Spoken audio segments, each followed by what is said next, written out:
in this episode, we are going now to explain how you can create a program from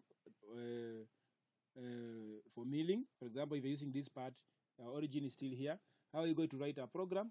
Maybe this we're going to do in case we're going to do a confectionery mill.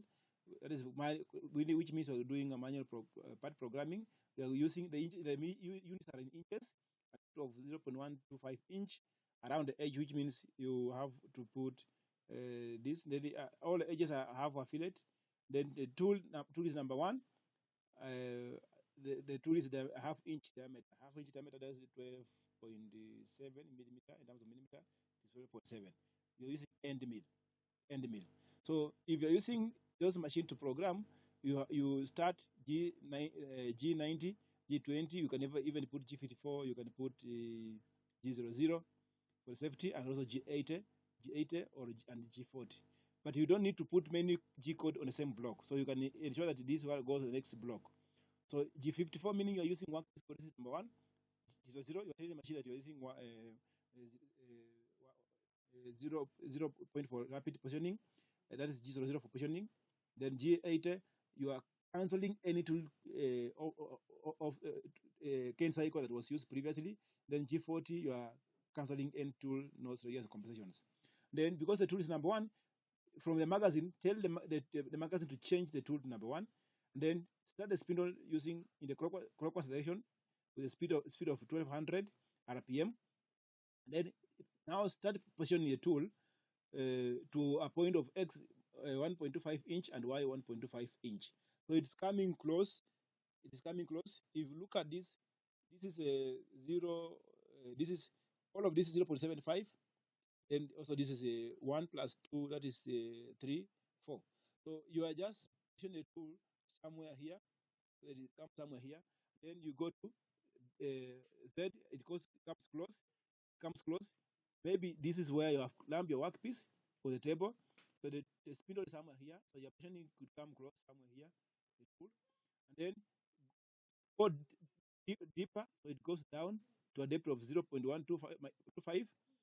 0.125, this depth, but this depth, then using a filter of this, now move to this point. We move to 8.375.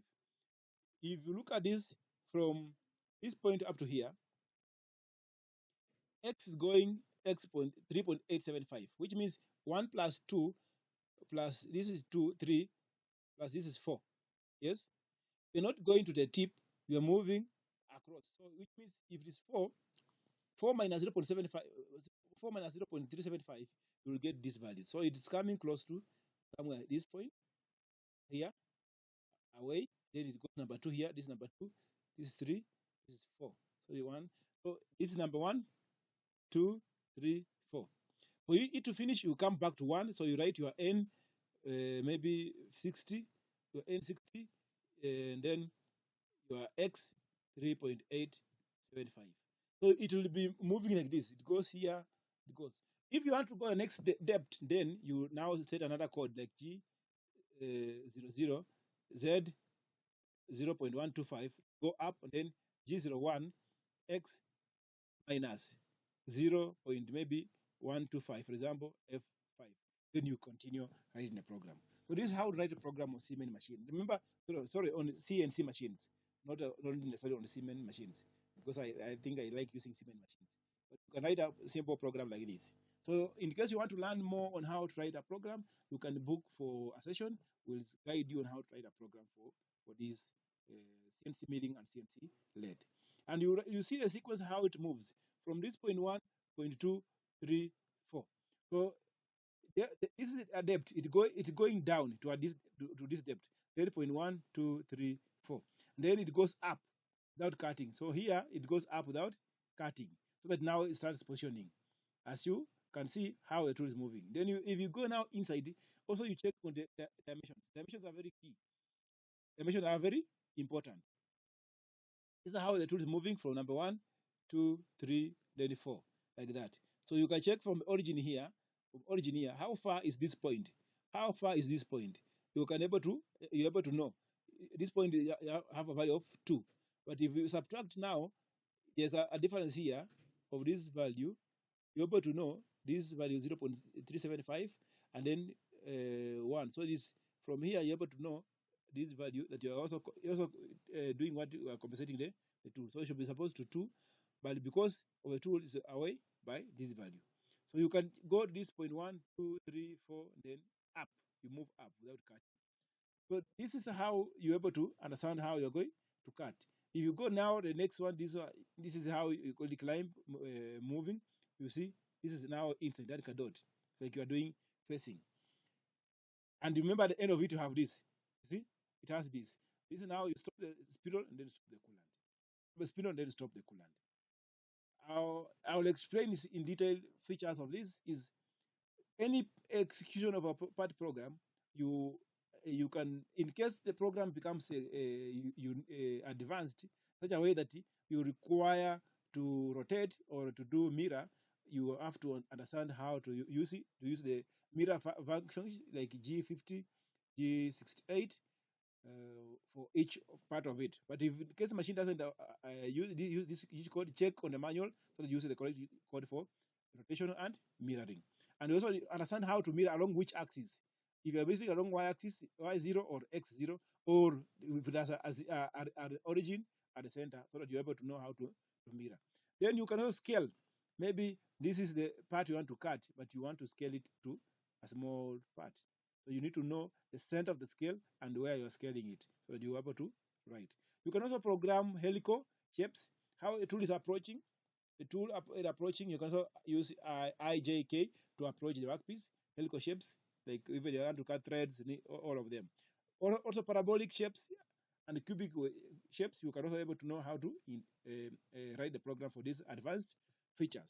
But in the case now it becomes advanced on your end, now you introduce now what you call offline programming using computer aided part programs like Solidcam, Mastercam, and other softwares.